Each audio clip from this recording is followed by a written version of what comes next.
लोग कहते बार बार गुस्सा क्यों होता है? गुस्सा इस बात का आता है तुम्हारी तो उम्र है छोटी, तुम्हें आगे जिंदगी पर मजे लेना है, समझ में आ गया ना। और यहाँ खत्म हो गए, हम आगे खत्म होने के कगार पे जा रहे हैं। तुम्हारा तो कुछ नहीं बिगड़ने वाला, तो पाड़े बदल लोगे इधर उधर, मैं कहाँ जाऊंगा ये तो बताओ मेरे भाई। तो मैं तैयार करूंगा, छोड़ के भाग जाओगे, गाड़ी में बिठाऊंगा, दूसरी गाड़ी में पकड़ चले जाओगे।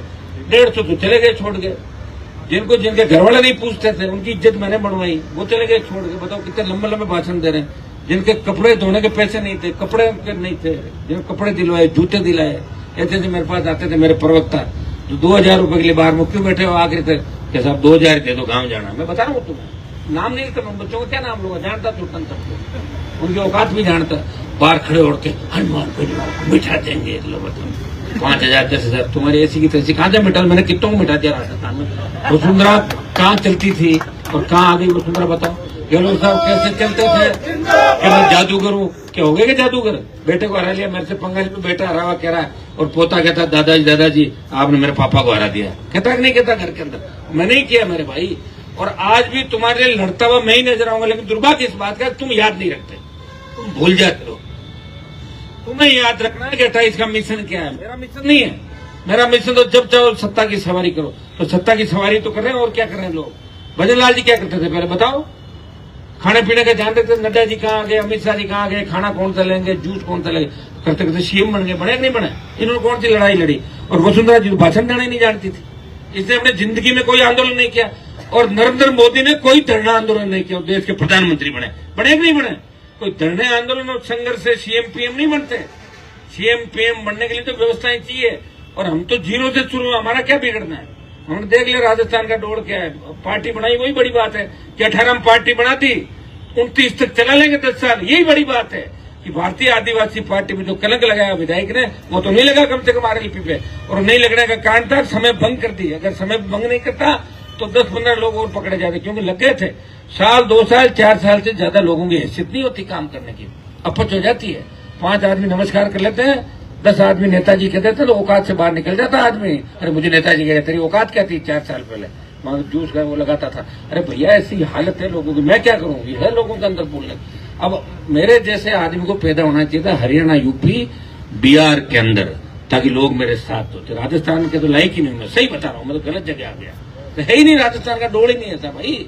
यहाँ तो सुबह क्या वार शाम को क्या, यही धंधा करते हैं राजस्थान के लोग। नई बात 9 दिन, 10वें दिन बात को बोले, जो बाप को मारे उनके साथ राजीनामे, उनके साथ जमीनों का धंधा, और ये करते हैं। और जो साथ रहता है उसके चाकू छुरा घोंप देना, या साथ रहेंगे उसके घर से बच्ची को भगा के ले जाना। ये तो राजस्थान के अंदर कर्म हो रहे हैं लोगों के।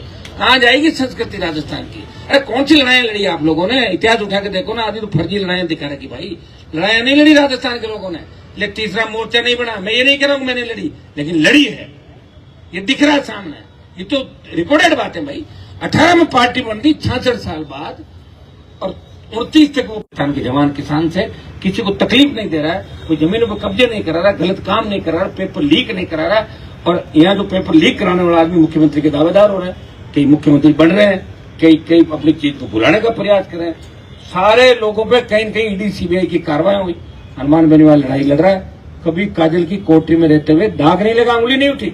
और वसुंधरा जी जिनके नाम की टूटी बोलती थी, तमाम बड़े समाजों के लोग जो राजस्थान के, मैं बता दूं, जाट राजपूत ब्राह्मण बढ़िया बड़े समाज राजस्थान के, मीणा गुजर, इनके नेताओं को मैं देखता था कि जब वसुंधरा निकलती थी किस तरह उनके पैरों में पड़ जाते थे।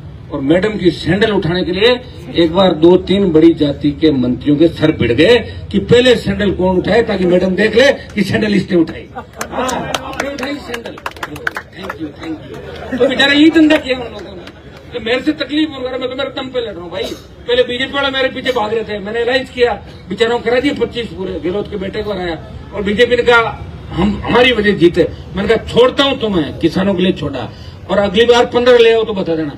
कांग्रेसी आए, इनसे अलायंस किया, इन्होंने छुरा गोपा बाड़मेर वाले को ले गए, फिर भी मैं जीता। और 15 नहीं आने दी, 14 भी भारतीय जनता पार्टी को रोक लिया। भाई भगवान की कृपा है मेरे ऊपर, ऐसे थोड़ी चलता कोई आदमी। इतने बड़ी बड़ी चुनौतियां, बड़े बड़े नेताओं से झगड़ा, अपराधियों से झगड़ा, जिसकी जान जोखिम में डालकर जो हर व्यक्ति के लिए लड़ता है, वो हनुमान बेनीवाल दोबारा इस राजस्थान को बार बार नहीं मिलते। और हर समाज चाहता है कि हमारे समाज में हनुमान जी जैसा नेता हो। वो तो दबे कुचले इस बात को कहते नहीं बेचारे, क्या कहे, कोई आदमी बात अपनी कहता है क्या, कोई व्यक्ति अपने घर की बात बाहर कहता है क्या? तो मेरे जैसे कम लोग हैं जो ये कहते हैं तुम्हें जगा रहे हैं, अपना टाइम खराब करें तुम्हारे लिए, तुम जगोगे कि नहीं जगोगे ये तो मुझे नहीं पता। लेकिन 28 का जो मिशन है, मेरी आखिरी लड़ाई इसलिए होगी कि 28 तक मैं लड़ूंगा तुम्हारे लिए सड़कों पे, और 28 से करूंगा मैं दिमाग से राजनीति, और 28 से करूंगा मैं दिल से राजनीति। इस बात को आज से ही नोट कर लेना। तो ये मेरा बयान है। तुम लोगों को देखते हुए करते हुए तुम कब समझोगे